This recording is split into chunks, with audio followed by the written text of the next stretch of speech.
ഇന്ന് ഒരു ബോട്ട് യാത്ര വിശേഷങ്ങളാണേ. ഓണത്തിൻ്റെ ഒത്തുകൂടലിന് ബോട്ട് യാത്ര പോയാലോ എന്ന അഭിപ്രായത്തെ എല്ലാവരും കൈയടിച്ച് പാസ്സാക്കി. അച്ഛനാണേ വള്ളത്തിൻ്റെ സാരഥി.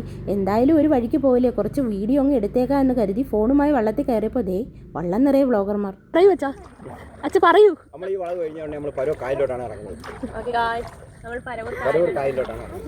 പ്രകൃതി രമണീയമായ ഇത്തിക്കരാറ്റിലൂടെയുള്ള യാത്ര വളരെ സുന്ദരവും മനോഹരവുമാണ്. നല്ല രസമുണ്ടല്ലേ.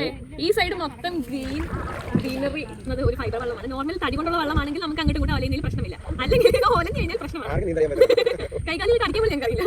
അതുകൊണ്ട് സത്യം പറഞ്ഞ് ഇവിടെയാണ് ജനിച്ചു വളർന്നെങ്കിലും ക്യാമറയിലൂടെ കണ്ടപ്പോഴാണ് മനസ്സിലായി ഇത്രയും സുന്ദരമായ സ്ഥലത്താണ് ഞാൻ ജീവിക്കുന്നതെന്ന്. അങ്ങനെ കാഴ്ചകളെല്ലാം കണ്ടിരിക്കുമ്പോൾ വള്ളത്തിലെ ഒരു ബ്ലോഗർ പറഞ്ഞു, ചേച്ചി കാട്ടാപ്പിള. എൻ്റെ പൊന്നോ, ഇത് കാട്ടാപ്പിളൊന്നുമല്ല, നല്ല ഒന്നാന്തര വിഷവും തിളങ്ങിയ ഇത്. എന്നാൽ നിൻ്റെ കാര്യത്തിൽ ഇപ്പോൾ തന്നെ തീരുമാനമാക്കാം. ഇലയും പൂവും കായും എല്ലാം കൊണ്ട് മൊത്തത്തിൽ മൊഞ്ചത്തിയാണെങ്കിലും കൊടിയ വിഷമാണ്. പിന്നെയും കുറേ നേരത്തെ കറക്കത്തിന് ശേഷം എല്ലാവരും വീട്ടിൽ കയറി. എൻ്റെ ഈ കുഞ്ഞു വീഡിയോ ഇഷ്ടപ്പെട്ടാൽ ഒന്ന് സപ്പോർട്ട് ചെയ്യണേ. പിന്നെ വേറൊന്നുമില്ല, വീണ്ടും കാണുന്നവരിക്കും ടാറ്റാ ബൈ ബൈ.